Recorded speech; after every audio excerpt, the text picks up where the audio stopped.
As it was said earlier, the declaration is really good when it comes to AI. It covers all the bases.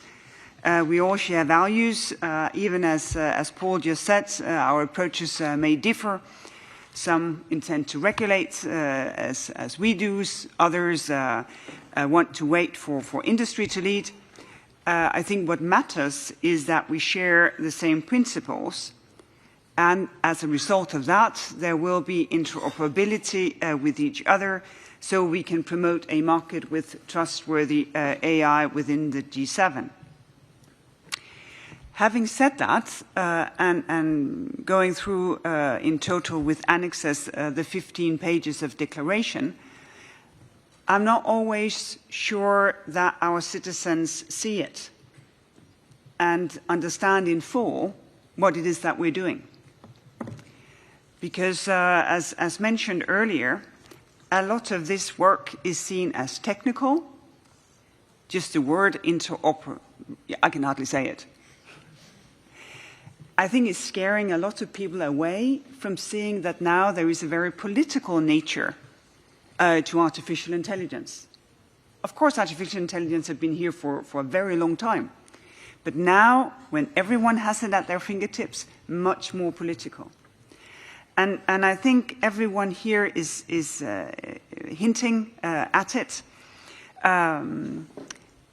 But maybe we should decide to meet specifically on AI, being more political within the G7, maybe extended family, just after summer, to show our citizens where we are. A pause in some jurisdictions would just be seen as an invitation to accelerate the development of artificial intelligence in other jurisdictions. So that will bring absolutely no good. But I think the concerns for those who call for a pause is a call to action for us as policymakers, so that we can make the most of this technology while making sure that people see that there is a strong political engagement in preventing the misuse of this technology. So we are doing so much. So many organizations are doing a lot. The OECD, the GPAI, UNESCO, WIPO, everyone is at it. But are we sure that we are sending a sufficiently strong political signal to our citizens about what they can expect? With your strong leadership of the G7, Minister, I would encourage you to consider convening us virtually, specifically with an ambition to have a short political messaging, building on all this work that has been done already, so that citizens really feel that we are taking responsibility for this technology to be used for the greater good. Second, I'm really happy about the language that we have agreed on undersea cables. One of the projects that we are highly interested in is to finally have an active cable route that would unite all of the G7. We are, from the European side, currently funding a study for such a cable through a project called Far North Fiber. Some of you are actively contributing to this. If we can envision a subsea cable that can connect Europe with Japan and the west coast of Canada and the US, we could drastically reduce latency. And I think the business benefits are really obvious from this. Also, in the current geopolitical context, this would be a strong signal and a very tangible result of our cooperation here.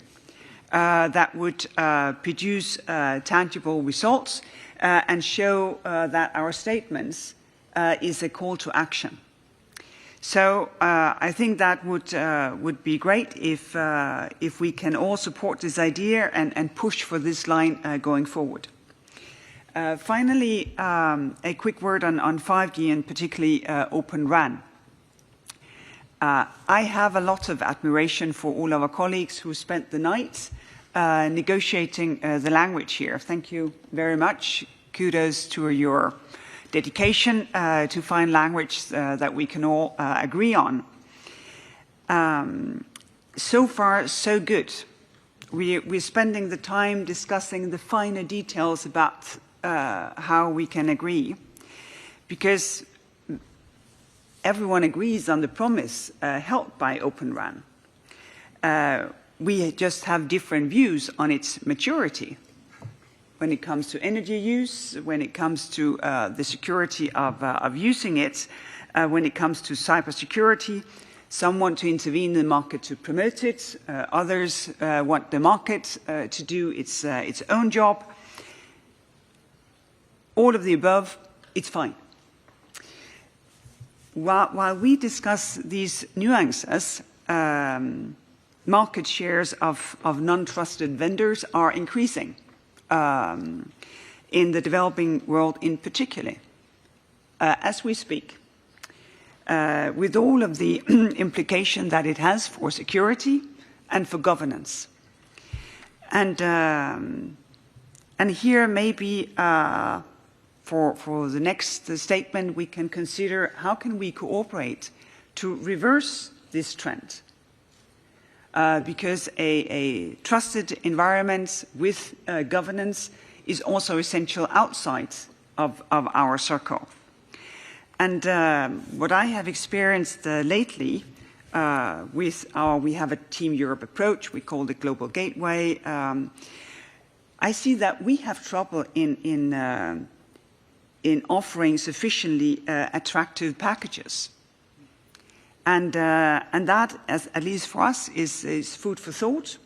So maybe if we come together, we can do more.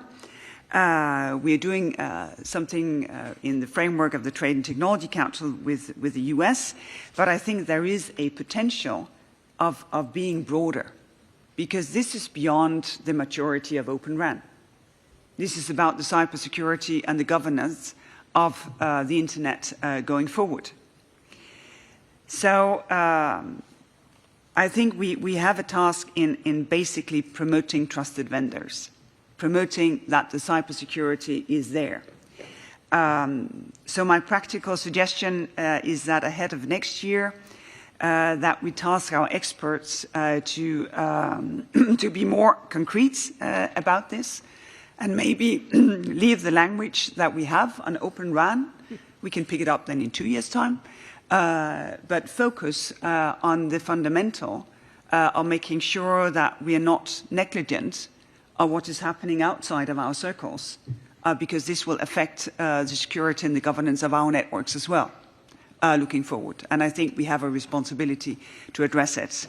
So this is for your consideration. Obviously, I would be very happy if you would kindly consider these suggestions. Thank you very much.